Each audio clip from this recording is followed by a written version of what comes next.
చంద్రబాబు సర్కారు రైతుల పాలిట శాపంగా మారింది. రాజధాని అమరావతికి భూమి ఇచ్చిన ఓ అన్నదాత తనకు జరిగిన అన్యాయాన్ని తట్టుకోలేక ప్రాణాలు వదిలాడు.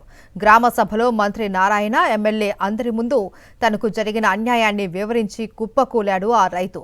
ఏపీ రాజధాని అమరావతి మందడంలో N8 రోడ్డు నిర్మాణంపై నిర్వాసితులతో జరిగిన గ్రామ సభలో రామారావు అనే రైతు కుప్పకూలిపోయాడు. ఆసుపత్రికి తరలిస్తుండగా ప్రాణాలు కోల్పోయాడు.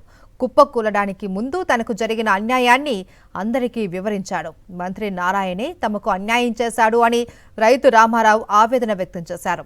గ్రామ సభలో మాట్లాడిన రామారావు స్వయంగా మంత్రి చెప్పడంతోనే తమకు వాగుల్లో ఫ్లాట్లు ఇచ్చారు అన్నాడు.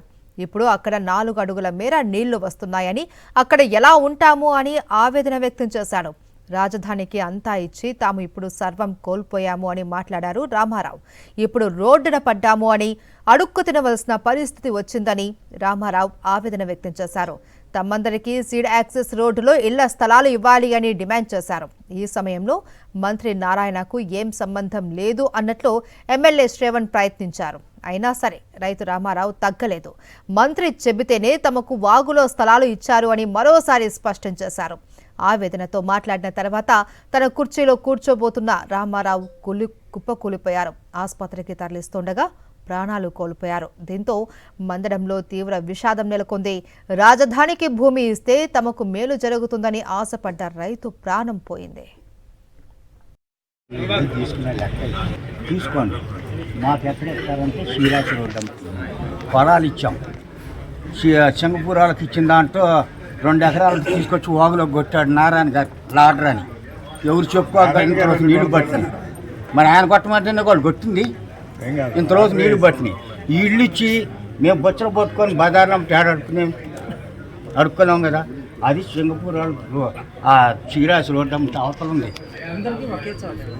మొత్తానికి ఒకసారి ఎందుకంటే ఎవరి వాళ్ళకి ఇచ్చానుకో, హైదరాబాద్ నిన్న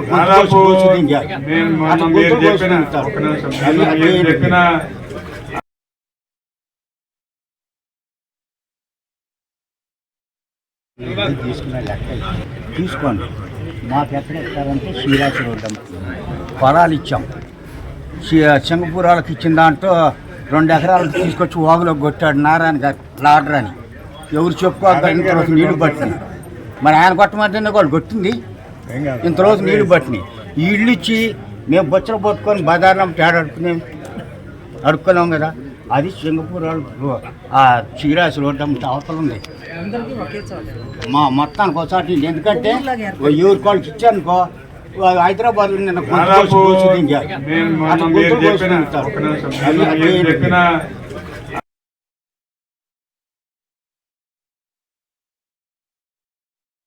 తీసుకునే లెక్క తీసుకోండి, మాకు ఎక్కడ ఇస్తారంటే శ్రీరాశి రోడ్డు పొలాలు ఇచ్చాం. సింగపూరాలకు ఇచ్చిన దాంట్లో 2 ఎకరాలకు తీసుకొచ్చి వాగులో కొట్టాడు నారాయణ గారు లాడర్ అని. ఎవరు చెప్పుకోవాలి, ఇంతరోజు నీళ్లు పట్టినాయి. మరి ఆయన కొట్టమంటేనే వాళ్ళు కొట్టింది. ఇంతరోజు నీళ్లు పట్టినాయి. ఈ ఇళ్ళు ఇచ్చి మేము బొచ్చలు పట్టుకొని బజార్లో అడుక్కున్నాం కదా. అది సింగపూర్ ఆ శ్రీరాశి రోడ్డు అవతల ఉంది. మొత్తానికి ఒకసారి ఎందుకంటే ఎవరి వాళ్ళకి ఇచ్చానుకో, హైదరాబాద్ నిన్న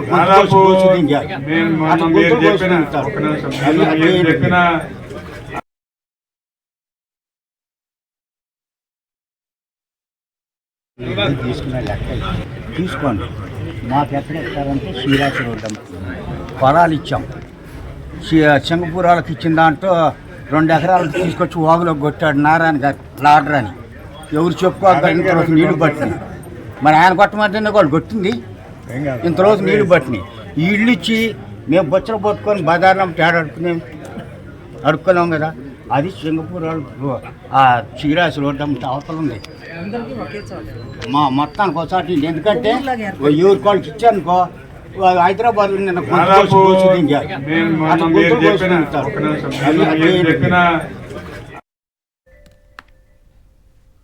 ఇదే అంశానికి సంబంధించి మరింత సమాచారం మా ప్రతినిధి అశోక్ లైవ్ లో అందిస్తారు. అశోక్, మహేశ్వరి, చాలా దారుణమైన సంఘటన. ఒక రైతు తన ఆవేదన ఎలా వ్యక్తం చేసినారో ఈరోజు గ్రామ సభలో చూసాం. గ్రామ సభలో ఉన్న ఇల్లు కూడా రైతుకు ఉన్న ఇల్లు కూడా తొలగిస్తూ గ్రామ సభని ఏర్పాటు చేయడం జరిగింది. అయితే తనకున్న భూమి రాజధానికి ఇస్తే ఎలా అన్యాయం చేశారు, ఎలా అన్యాయం జరిగింది అని ఆ రైతు ఆవేదన వ్యక్తం చేశారు. పూర్తిగా ఆయన మాటలు అందరినీ కలిసివేస్తున్నాయి. మనతో తాడికొండ నియోజకవర్గ వైఎస్ఆర్ కాంగ్రెస్ పార్టీ సమన్వయకర్త డైమండ్ బాబు ఉన్నారు. మీరు చూసారా ఈరోజు ఒక రైతు ఆవేదన, ఏమంటారు? ఈరోజు రాజధానిలో దొండపాటి రామారావు గారు అనేటువంటి ఒక రైతు N8 రోడ్డు నిర్మాణానికి సంబంధించి మంత్రి నారాయణ గారు, స్థానిక శాసనసభ్యులు శ్రావణ్ కుమార్ గారి సమక్షంలో నిర్వాసితుల యొక్క సమస్యల మీద వాళ్ళ యొక్క బాధలు చెప్పుకోవడానికి అక్కడికి వస్తే, వచ్చిన క్రమంలో వాళ్ళు ఏం చెప్తా ఉన్నారంటే దొండపాటి రామారావు గారు చాలా స్పష్టంగా ఒక మాట చెప్పారు. అయ్యా నారాయణరావు గారు, మీ మాటలు నమ్మి మీ మాటలు విని నాకున్నటువంటి 2 ఎకరాల పొలాన్ని నేను మీకు ఇచ్చాను. మీకు ఇచ్చిన పొలానికి మీరు నాకు ఇంత ఎత్తున నీళ్లు మునిగిపోయే ప్రాంతంలో నాకు ప్లాట్లు ఇచ్చారు. అది దాని పరిస్థితితోటే నేను మనోవేదనకు గురై నేను చాలా రకాల బాధలతో ఉన్నా. ఈ పరిస్థితుల్లో మీరు మళ్ళా రోడ్డు నిర్మాణం అని చెప్పి మళ్ళా మీరు ఇవాళ నాకున్నటువంటి ఇల్లు కూడా మీరు ఇల్లు కూడా తీసుకుంటే నా పరిస్థితి ఏమిటి అని ఆయన బాధను వెళ్ళగక్కుకుంటూ ఆయన ఏం చెప్తా ఉన్నాడు, మీరు హైదరాబాద్లోనో ఎక్కడో మీ పని అయిపోయిన తర్వాత మీరు ఎక్కడో చోట ఇల్లు ఇచ్చేసేసి ఆ దొంగలు వచ్చి మా పీకలు కట్ చేసేసి మమ్మల్ని చంపే పరిస్థితుల్లో ఉండే పరిస్థితులు వద్దు. మాకు దయచేసి స్పష్టమైనటువంటి హామీ ఇవ్వండి. ఎక్కడ మాకు నేషనల్ హైవే పక్కన ఇప్పుడు ఎక్కడైతే మీరు నిర్వాసితులతో మీటింగ్ చేశారో వీళ్ళందరికీ కూడా ప్లాట్లు ఇచ్చి వాళ్ళకి అక్కడ ఇళ్ల నిర్మాణం కూడా పూర్తి చేసిన తర్వాత మాత్రమే మా ఇళ్లను మీరు తొలగించండి అనే ఒక మనోవేదన చెప్పే పరిస్థితుల్లో అక్కడ జరిగినటువంటి వాతావరణం మొత్తం స్పష్టంగా కనపడతా ఉంది. ఉన్న పొలము పోయింది, ఆయన బాధ ఏంటి, ఉన్న ఇల్లు పోతా ఉంది. ఈ పరిస్థితుల్లో అట్లా కుర్చీలో కూర్చొని కుప్ప కూలి ఆన్ ది స్పాట్ మంత్రి నారాయణ గారి ముందు, స్థానిక శాసనసభ్యులు శ్రావణ్ కుమార్ గారి ముందు ఒక నిండు ప్రాణం రైతు మరణాన్ని చాలా స్పష్టంగా బలిగొన్నాం. మేము గతంలో చాలా కాలం నుంచి ఈ కూటమి ప్రభుత్వానికి చంద్రబాబు నాయుడు గారికి చాలా స్పష్టంగా చెప్తా ఉన్నాం, అయ్యా మీ అవసరం తీరిపోయిన తర్వాత రైతులను మీరు రోడ్డును పడేసే విధంగా మీరు ప్రవర్తిస్తా ఉన్నారు. ముందు రైతుల దగ్గర నుంచి తీసుకున్నటువంటి పొలాలు ఏదైతే ఉన్నాయో వాళ్ళందరూ కూడా చాలా చిన్న సన్నకారు రైతులు. ఎంతమంది చిన్న సన్నకారు రైతులు అంటే అరెకరం నుంచి ఎకరంన్నర పొలం ఉన్నటువంటి వ్యక్తులు 28,000 మంది ఉన్నారు. వీళ్ళు రోడ్డు మీదకి వస్తే సిఆర్డీ అధికారులు పట్టించుకునే పరిస్థితి లేదు. ఇవన్నీ గతంలో మేము మాట్లాడుతూ ఉంటే వైఎస్ఆర్ కాంగ్రెస్ పార్టీ వాళ్ళు కావాలని చెప్పి అభివృద్ధిని అడ్డుకుంటా ఉన్నారని చెప్పి చెప్తా ఉన్నారు. ఏంటి అభివృద్ధిని అడ్డుకోవటం అంటే, ఒక మనిషి మరణం జరుగుతూ ఉంటే అది అభివృద్ధి? ఇవాళ చాలా స్పష్టంగా మిమ్మల్ని నమ్మించినటువంటి రైతులు మీ కళ్ళ ముందు కుప్పగూలిపోతా ఉంటే ఇదే మొన్న మీరు చూస్తా ఉన్నారు.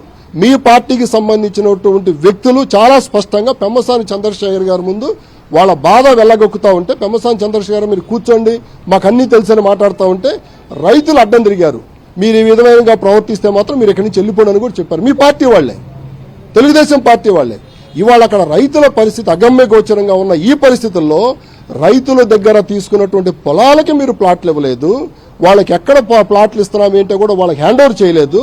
మళ్ళా ఇవాళ మీరు రోడ్లని అవని ఇవని చెప్పి వాళ్ళకు ఉన్నటువంటి వాళ్ళు నివసించేటువంటి ఇళ్లు కూడా మీరు తీసుకుంటే ఇవాళ స్పష్టంగా రైతుల మనసుల్లో వాళ్ళకు ఉన్నటువంటి బాధ ఆవేదన అందరి రైతుల్లో అక్కడ మీకు ప్లాట్లు ఇచ్చి పొలాలు ఇచ్చినటువంటి రైతుల్లో ఎటువంటి మనోవేదన ఉందో కూడా స్పష్టంగా ఇవాళ మీకు కనపడతా ఉంది. దొండపాటి రామారావు గారి మరణంతోనైనా సరే మీరు కళ్ళు తెరవాలి.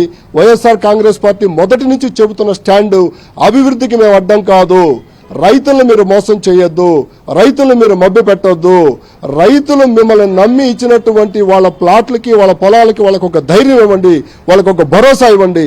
నేను ఎందుకు ఈ మాట చాలా స్పష్టంగా చెప్తా ఉంటే రైతులు మాతో చెప్తా ఉన్నారు. వాళ్ళు ఏం చెప్తా ఉన్నారంటే, మేము 1-2 ఎకరాలతోటి మా కుటుంబం, మా జీవనోపాధి, మా బిడ్డలు వాళ్ళ భవిష్యత్తు మొత్తం కూడా దాని మీద ఆధారపడి ఉంటే మేము ఆ పొలం వాళ్ళకి ఇస్తే, ఎకరం ఇస్తే వాళ్ళు మాకు ఇస్తుంది ఎంత, 60,000 రూపాయలు ఈ రోజుకి వస్తుంది. అంటే నెలకి ఎంత వస్తుంది మాకు ఆ ఎకరం మీద, 5,000 రూపాయలు.